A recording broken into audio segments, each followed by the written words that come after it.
अस्सलाम वालेकुम, बिस्मिल्लाहिर्रहमानिर्रहीम। वेलकम बैक सीमा ज़ाटे किचन में। कैसे हैं फ्रेंड्स? उम्मीद करती हूँ सब खैरियत से होंगे और आप लोग की दुआओं से अल्लाह पाक का करम है। अल्हम्दुलिल्लाह मैं बिल्कुल ठीक हूँ।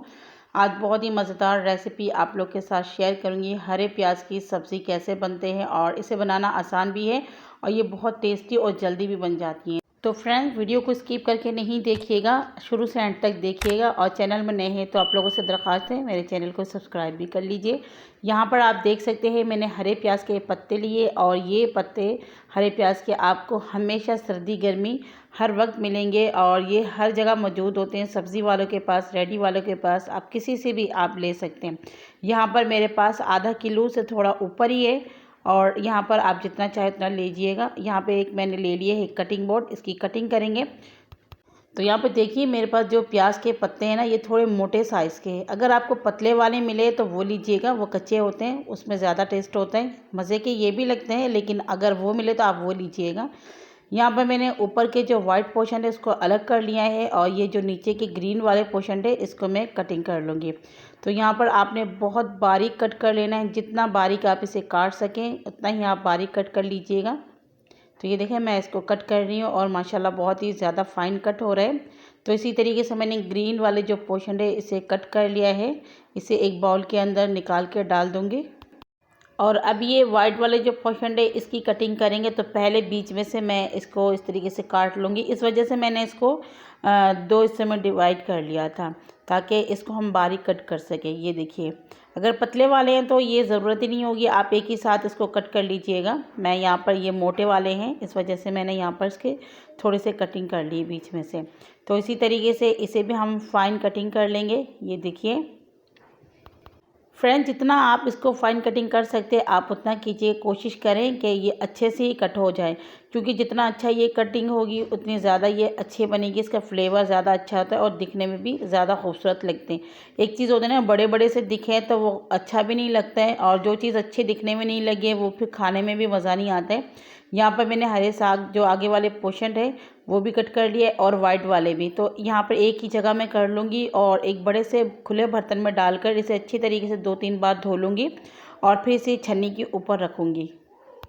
यहाँ पर इसे बनाना स्टार्ट करते हैं। बिस्मिल्लाहिर्रहमानिर्रहीम। कढ़ाई ले ली, फ्लेम को ऑन कर लिया। 1/3 कप यहाँ पर घी या ऑयल आप कुछ भी डालिए, मैंने यहाँ पे मिक्स डाला हुआ है। अच्छे से गर्म हो गया। उसके बाद मैंने 1.5 चम्मच जितना यहाँ पर लहसुन और अदरक इसे मैंने बिल्कुल फाइन चॉप कर लिया था और ये डालकर हमने इसको हल्का सा गोल्डन कर लेना है। जब हल्का गोल्डन हो जाए तो 1 चम्मच आप इसके अंदर सफ़ेद ज़ीरा डालिएगा, साबुत वाला डालिएगा, पाउडर नहीं डालिएगा। और इसे 1 मिनट मज़ीद पकाएंगे। उसके बाद कलर बिल्कुल गोल्डन सा हो जाएगा। एक मीडियम साइज़ का प्याज बिल्कुल बारीक कट करके मैंने इसके अंदर डाल दिया है। अगर आपके हरे प्याज के पत्तों के साथ छोटे छोटे प्याज लगे हुए हैं तो आप इस टाइम पर ये डाल दीजिएगा। यहाँ पर फिर आपको घर का प्याज डालने की ज़रूरत नहीं होगी, लेकिन मुझे यहाँ पे प्याज मिले ही नहीं क्योंकि प्याज बहुत ज़्यादा महंगा है। तो पता नहीं वो छोटे छोटे प्याज वो भी इन्होंने निकाल ही लिया होगा। तो बस यहाँ पे प्याज डाल के मैं इसको 2 मिनट पकाऊंगी। तो प्याज को आपने बिल्कुल गोल्डन नहीं करना। देखिए इस तरीके से जब सॉफ्ट हो जाए, एक बड़े साइज़ का टमाटर इसे मैंने बिल्कुल छोटे छोटे क्यूब्स की शक्ल में कट करके डाल दिया है ताकि जल्दी से ये गल जाए। और फ्लेम यहाँ पर मीडियम टू हाई पर है। इसे हमने मिक्स कर लिया और 10-15 यहाँ पर आप हरी मिर्च काट के डाल दें। जितना ज़रूरत है उतना काट के डालिएगा। बीच में से मैंने 2 पीसेस कर लिए क्योंकि जितनी भी स्पाइसेस हमें देनी है हरी मिर्च से देनी है। मैं यहाँ पर कुटी लाल मिर्च या फिर लाल मिर्च पाउडर का इस्तेमाल नहीं करूँगी। यहाँ पर अच्छे से मिक्स कर लिया। 1 चम्मच भरकर नमक शामिल करेंगे और बस थोड़ा सा ही हमने 2 से 3 चुटकी हल्दी पाउडर आप देख सकते हैं। सिर्फ मैं इसमें अंडे शामिल करूँगी, इस वजह से यहाँ पर मैंने हल्दी का इस्तेमाल किया है, वरना मैं यहाँ पे हल्दी भी नहीं डालती। इसको थोड़ा सा पका लेंगे। तो बस यहाँ पे इतना पकाइएगा कि टमाटर आपके अच्छे तरीके से गल जाए। और ये देखिए अच्छे तरीके से यहाँ पर टमाटर वगैरह हमारे अच्छे से गल चुके हैं। इसके बाद यहाँ पर जो साग हमने यानी कि हरे प्याज के जो पत्ते हैं इसे मैंने धोकर छन्नी के ऊपर रखा था। बिल्कुल पानी इसमें नहीं होना चाहिए क्योंकि इसमें से काफ़ी पानी निकलेगा।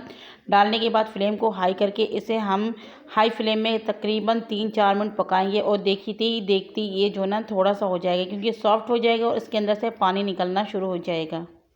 तो यहाँ पर देख सकते हैं मैं फ्लेम को हाई करके इसको भून रही हूँ और ये देखिए आधे हो चुके हैं। जितना हमने इसके अंदर डाला है उसका आधा हो चुका है। अभी भी आपने चम्मच चलाते जाना है थोड़ी देर बाद और ये देखिए अब इसमें से पानी निकलना स्टार्ट हो चुका है। तो ये देखिए, जब देखें ना इसके अंदर इतना काफ़ी पानी हो चुका है, उस टाइम पर आपने इसके अंदर क्या करना है, एक और चीज़ डालना है जिससे ये और मज़ेदार बनेगी। आपने 1 चम्मच भर के धनिया पाउडर शामिल कर देना है। इससे पहले आपने नहीं डालना है, जब मसाले भुने तब भी आपने नहीं डालना है। जब इसके अंदर से पानी निकलना शुरू हो जाए तो आपने इसको डालना है। इससे खुशबू इसका बहुत ही अच्छा रहेगा। यहाँ पर अच्छे से हमने इसको फिर से मिक्स कर लिए। मीडियम टू लो फ्लेम करेंगे, 5 से 7 मिनट के लिए इसे मीडियम टू लो फ्लेम में कवर कर देंगे। तो 6-7 मिनट हो चुके हैं, कवर को हम यहाँ पर हटाते हैं और फ्लेम को हमने बिल्कुल हल्की आंच पे रखा हुआ था। ये देखिए, थोड़े-थोड़े अभी भी आपको इसके अंदर पानी नज़र आ रहा होगा। तो इस टाइम पे फ्लेम को आपने हाई करना है और थोड़ा-सा इसको 1-1.5 मिनट आपने फिर से इसको भूनना है ताकि इसके अंदर से पानी वो खुश्क होना शुरू हो जाए। तो ये देखिए फ्रेंड्स, यहाँ पे पानी जो है ना खुश्क होना शुरू हो चुका है। तो यहाँ पर हमने ले लिया अंडे।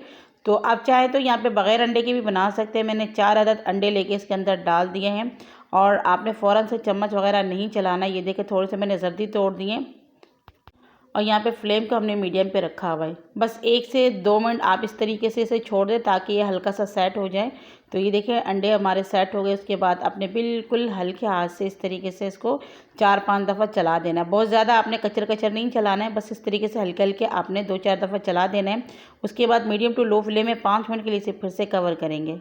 5-6 मिनट बाद कवर को हटा लेंगे और बिल्कुल दम वाली आंच पे थी हमारी। ये देखिए, अंडे हमारे अच्छे से सेट हो गए और उसके बाद जाके आप यहाँ पे थोड़ा-सा चला लीजिए। इतना भी नहीं चलाइएगा कि बिल्कुल ये ख़त्म हो जाए, इसके थोड़े-थोड़े चंक्स रहें तो अच्छे लगेंगे। ये देखिए, और उसके बाद 2 मिनट तक आपने इसको मीडियम टू हाई फ्लेम में पकाते जाना है ताकि अंडे भी आपके अच्छे से पक जाए और अच्छा सा खुशबू आना शुरू हो जाए और ऑयल भी इसमें से सेपरेट हो जाए। उस दौरान हम यहाँ पे डालेंगे हरा धनिया। तो आपने देखा है काफ़ी सारा मैंने हरा धनिया लिया है और ये आप लाजमी डालिएगा। ये डालकर आपने अच्छे से इसे मिक्स कर लेना है। 1-2 मिनट आपने चम्मच चलाते हुए इसको पकाते जाना है। तो बस बहुत ज़बरदस्त खुशबू आना शुरू हो चुकी है और अच्छे से भुन भी चुके हैं। फ्लेम को यहाँ बंद करेंगे। 2 से 4 मिनट हम इसे कवर करके रखेंगे। उसके बाद मैं डिश आउट करके आपको दिखाती हूँ।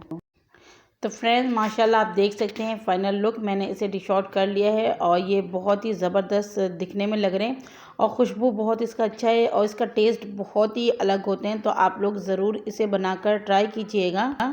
तो आपने देखा इसे बनाना कितना आसान है और कितनी इजीली ये बन चुकी हैं और बहुत ज़्यादा इसमें ख़र्चा भी नहीं है। घर की चीज़ों से आप इसे बना सकते हैं और हरे प्याज के पत्ते बहुत सस्ते भी मिलते हैं। तो रेसिपी ज़रूर ट्राई कीजिएगा। आप लोग को मेरी रेसिपी कैसी लगी है कमेंट्स में ज़रूर बताइएगा। रेसिपी अच्छी लगी है तो अभी लाइक कर दीजिए क्योंकि आपके हाथ में मोबाइल है, बाद में भूल जाएंगे। और चैनल में नए हैं तो प्लीज़ सब्सक्राइब कर लीजिए। एक नई रेसिपी के साथ फिर मिलूँगी। दुआ में याद रखिएगा। अल्लाह हाफिज़।